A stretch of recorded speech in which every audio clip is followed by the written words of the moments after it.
বিশ্বের সবথেকে প্রাচীন মন্দির কোনটা? কোন দেশে গড়ে উঠেছিল? কত বছর আগেই বা সেটা নির্মাণ হয়েছিল বলতে পারেন?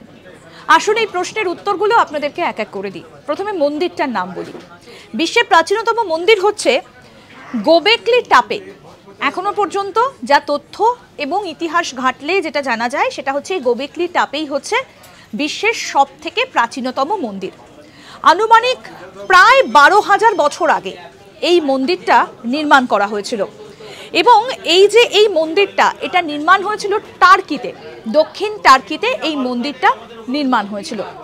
আনুমানিক যে সময়টা দেখা যায় হিসেব করে সেটা হচ্ছে 9500 বিসি, অর্থাৎ যীশুখ্রিস্টের জন্মের 9500 বছর আগে এই মন্দিরটা গড়ে তোলা হয়েছিল এবং আজ থেকে প্রায় 12,000 বছর আগে এই মন্দিরটা নির্মাণ করা হয়েছিল। আর এটাই হচ্ছে বিশ্বের সবথেকে প্রাচীনতম মন্দির এবং এটা অবস্থিত হচ্ছে দক্ষিণ টার্কিতে।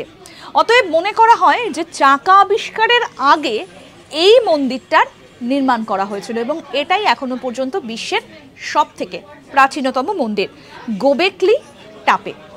এরকম আরও অনেক অজানা আপডেট পেতে দেখতে থাকুন আজ তাক বাংলার ইউটিউব চ্যানেল, সাবস্ক্রাইব করুন।